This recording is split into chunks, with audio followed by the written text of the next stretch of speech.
All right, we're going to answer the delicious question of how to make a country-style clam chowder. This, of course, is more of a French technique that we're going to use in this particular clam chowder. And of course, in this soup DVD, we have traditional New England clam chowder. And we're going to talk about a moment about the definition of a chowder, too. And let's begin by saying that a definition of a chowder would be some kind of broth, with some food in it, okay? Now, that means that it wouldn't normally be thick, like a New England clam chowder. So we'll classify the New England clam chowder as New England clam chowder, but we would call that regional or miscellaneous as a soup, okay? Like French onion soup, for example, is regional miscellaneous. It's not really a chowder, it's just this concoction, if you will, by the French. And there's a series of soups like that are regional and miscellaneous. So, this chowder is the simplest and one of the best clam chowders you will ever eat, okay? This is made with usually canned ocean clams in juice, which I have a 32-ounce quart of right here for this recipe. And I believe my recipe calls for 1 quart. I never use the recipe when I make this, so you'll see me doing this on these lessons from time to time. And that's important because you'll need to understand and you want to pursue your soup making and cooking in general without formulas, except when they're required, like for certain confectionery things. You'll want to pursue your cooking without recipes. So it's good that you see me doing it, even though I kind of have the recipe that you have nearby. That way you can get a feeling for how to cook that recipe without using that recipe too. All right, now I started some tomato concasse, and of course you can click on tomato concasse in your free DVD had that you first got when you purchased this course. But again, I'll just remind you, the tomato concasse, which I have cooking in the background here, if Richard can get some of that. This is the diced tomatoes from a can that were drained, and then they were cooked in a little bit of olive oil briefly for about 30 seconds. Then we added some garlic and a little salt and pepper and a little bit of sugar. And then we added some white wine, and we're reducing it right now. That's the stage it's at. And it'll be done by the time we're ready to add it to the soup. This country-style clam chowder, I'm going to walk you through quickly how we're going to make this. We're going to dice up some vegetables. We're going to saute them in some butter with a little bit of garlic and some thyme. We're going to add the tomato concasse and the garlic, and we're going to add white wine, and we're going to reduce it. Then we're going to add the clams and the clam juice. We're going to bring it up to a simmer, and we're going to shut it off. It's going to be done. Then we're going to garnish it with potatoes, put a splash of cream in it, put some fresh herbs in it, and adjust the flavor and seasonings on it at the end.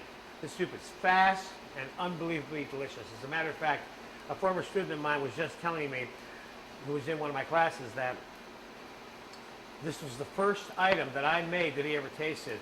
And it was that day that he realized food really can be great. And that's what he told me. In this particular soup, every time I make it, I eat it and I go, God, this is really good. So you're going to like this. But enough of me talking about it. Let's get on with it now. So we're going to put some fire on our soup pot, and we're going to add a little bit of butter, whole butter to it, for sauteing the veg. Now, sometimes I have things pre-cut, but since this isn't going to take that long, and I thought you might want to see the dicing process, one of the things that you want out of this chowder when it's in the bowl is you need some kind of uniformity to the vegetables that are in the bowl. You don't want a big piece of carrot and a tiny piece of celery and a medium-sized piece of potato. You want them kind of all look the same, and it'll have this constant feel to it when you look at it, see? So we're going to take the celery. We're going to cut them all in half lengthwise. And this is the size that we're going to use for all the veg that we're going to cook, see? So now we're setting the standard right now with the very first vegetable of the size so that they'll all be relatively close to being the same size. There's the celery. Let's see if I can get all these done before the butter burns. Probably not. I better shut this off. Now we're going to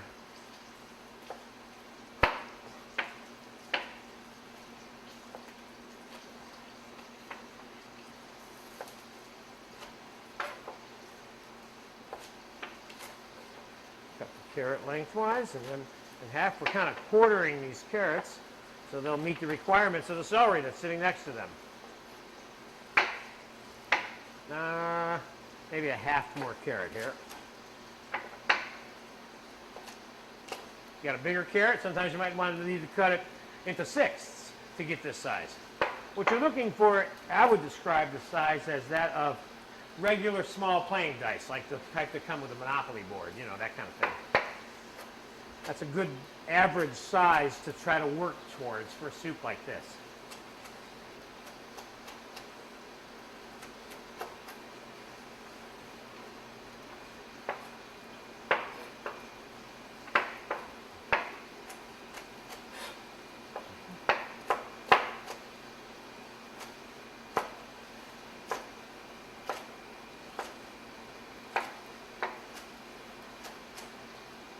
Carrot. There's our tomato coming along. Let's just do a quick double check on this. It's done. See how dry the tomato concasse is here? And this pan was almost full of wine when I added the wine initially to it to begin reducing. So we're going to shut it off. I don't need to adjust the seasoning of that concasse because I'm adding it to the soup that I'm going to be adjusting the seasoning to. Okay?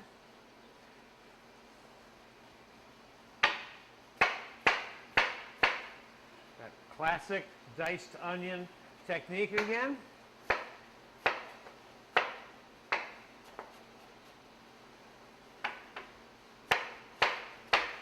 Not cutting the onion all the way through.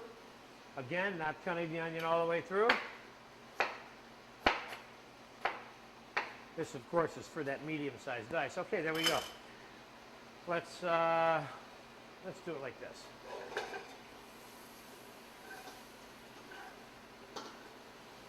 Okay, there's our mirepoix. And we're going to put a little bit of dried thyme on here. You certainly could use fresh thyme, and there's nothing wrong with the dried.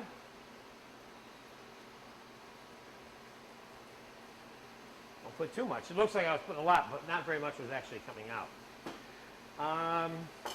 We're going to put a little bit of freshly ground pepper on here. A little bit of salt. Going to add a little bit more butter there. There's not quite enough butter in there to keep that soup going.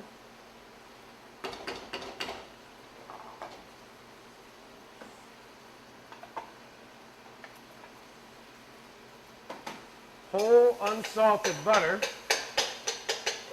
You don't want to disproportionately add salt to your soup. You can end up with a soup that's too salty because of the salt in the butter.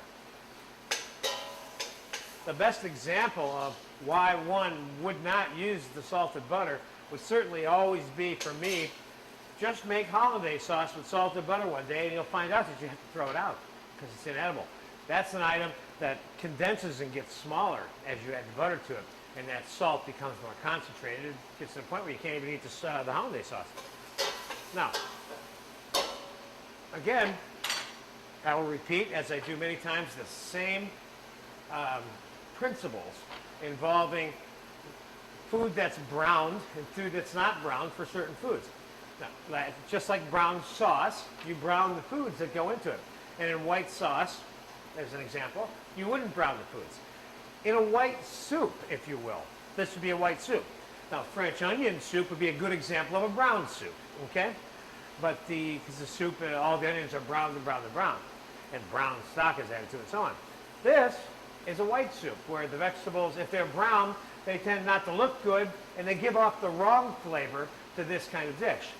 The flavors that you're looking for in a soup like this are evolved around unbrowned but cooked foods, okay? Now,